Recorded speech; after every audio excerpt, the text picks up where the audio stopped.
Hello there, I'm Aubrey Cartno, and I'll be your host today for Climate Change. And we're going to be interviewing for this podcast GLaDOS. Nice to meet you, GLaDOS. Well, you're not welcome. I would say it's nice to meet you, but it's not nice to lie. Oh, come on, GLaDOS. There's going to be a lot of people who would love to see you here. Oh, really? Your tiny human brain decided to take me out of my facility, only then to put me in a podcast that I would care less about. We'll bring you back to your facility as long as you stay, alright? As long as it doesn't take years to finish this pathetic talk show, I'll stay. For now. Alright then, let's get started. So then, why did you bring me here? I brought you here so we can talk about climate change.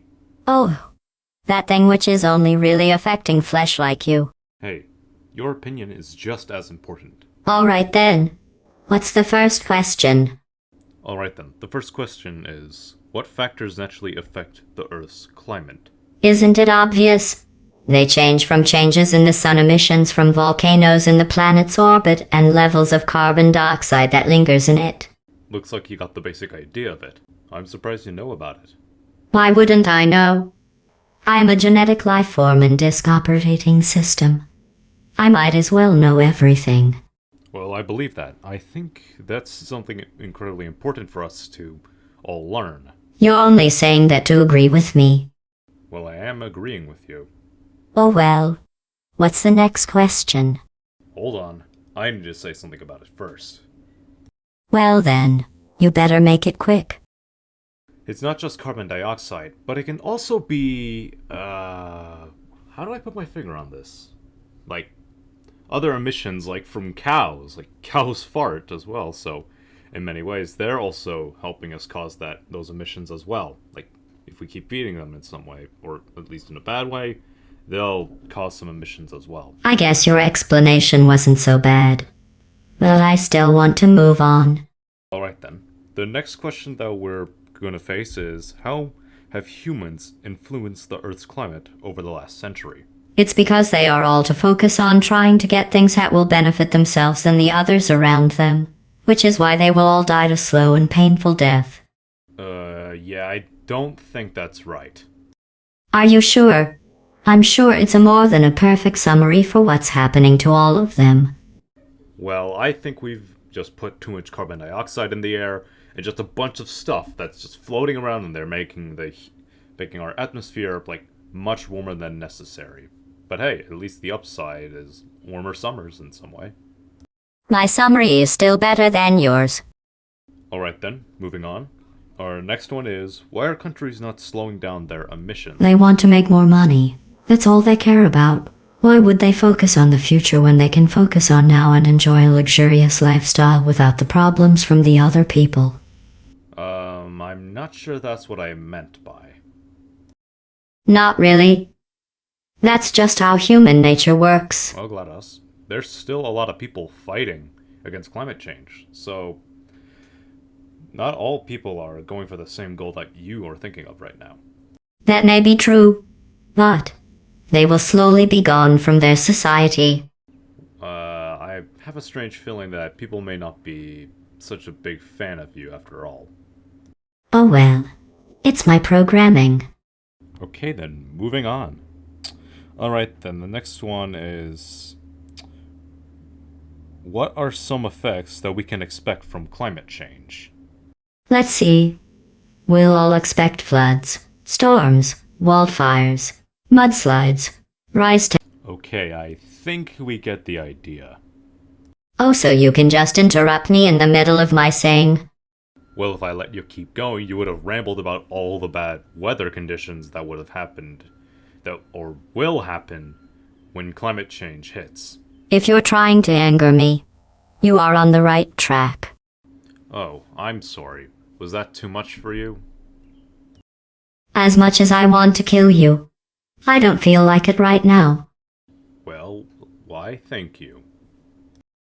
You're still not welcome. Let's just move on. Alright.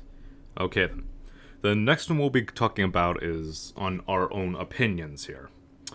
What would be your opinion to reverse climate change? What would I recommend to the humans? I would tell them they would be better off being test subjects in my facility than living the rest of their life up here. It's about climate change. Oh, that. Just do what you're doing right now. There's not much you can do. That is not helpful. From what I can tell, I have a better recommendation. From what I recommend, though, if we're gonna still do reverse, we're on the right track here. We are basically doing all the things that are really needed for what we are trying to plan here. And in some ways, we could create new methods later on. We don't just need fans, dams, or even or solar panels. We could literally, who knows, maybe we could run power by sound, by sound, like, that could be incredibly useful. Like, in many ways, it could be any new innovation that can give us energy could really be a boost to the ecosystem. You'd still be on the same path even if you do your little things. How is that going to be helpful? Like, don't you at least care about the entirety of our species not getting wiped out? Unless you get more advanced. I wouldn't care less. Welp, so much for that. So far, I feel disappointed. And why is that, I wonder? I feel like there could be more. Well, that's because we're not done yet. Also, don't worry about saying anything. I'll take care of the rest. One other option I consider that could be helpful but risky is using nuclear power. It may be a risky action for climate change, but I think it could be kind of beneficial for us. The actions between this could really be, like, life-saving, who knows? And, like, in some way, who knows?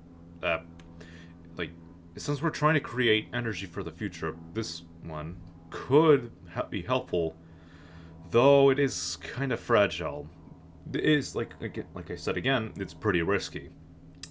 I mean, there's a couple things. It's unsafe, it's unhealthy, expensive, unreliable, and a barrier to clean, inhabitable, or resilient energy future.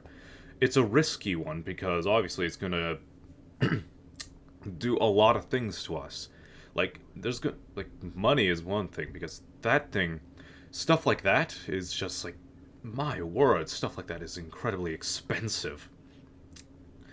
Like, imagine how many government loans would have to be going into a project like that. The country could probably be bankrupt by then. We also would have to craft new technology, which is something I don't think we're completely ready on yet. And we're still trying to meet deadlines for greenhouse gas reduction goals by 2030. So I don't know if we'll be really able to have nuclear energy ready in time. Also, it's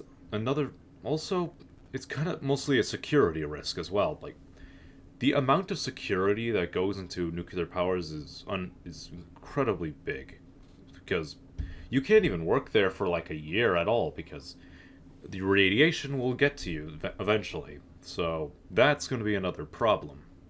I mean, let's also not forget the fact that I'm pretty sure most of that nuclear energy, or in this case the nuclear uranium fuel, will mostly be used in nuclear weapons because governments just love weapons. They want to have the strongest weapons possible to destroy us all or something. Okay, that might be too far, but what I'm trying to get to is that they would rather use it on weapons than trying to make the planet better in some way. Also, another thing is that they also cause sea levels to rise, which is the opposite of what we want, so that's going to be a problem. And then also environmental justice.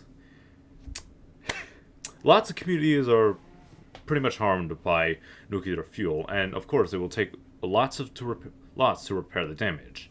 And there's a lot of other things I could really explain in this, but in many ways I don't even think I have much else to say. That right there basically proves all the points I need to say. it just shows that nuclear weapons aren't really the best option to go with. Wait. I said weapons. I meant reactors. Nuclear reactors. Oh. Oh, really? Yes. I meant what I said. Though, since we're on the topic of nuclear weapons and nuclear reactors and just anything based off nuclear, I think we could continue on with that. I mean, if you think about it, we could use nuclear power for space exploration in some aspects. Maybe even medical diagnostics and treatment, and maybe agriculture. Once we, get used to it, of course. I think if we were going to take something more, from what we are speaking right now, one of the larger things we could take from this is we might as well try to keep using these renewable energies we are still working along with, so we get a better understanding. From wind energy to see how more efficient we can put them around, or solar energy to see if we could get them closer to a sun to get them more solar energy. Maybe in space, that could be a really big upside for the planet. And hydroelectricity, which is probably the most efficient one we have so far, at least, because all we need to do is place a wall of some sort on a river, and we basically got ourselves infinite power source, which I just find that strange enough. And then nuclear, which we might have to wait a while for. But in many ways, we basically got ourselves a pretty good concept on what we want to do. Are you sure? So far, I feel disappointed. I'll let you worry about that later.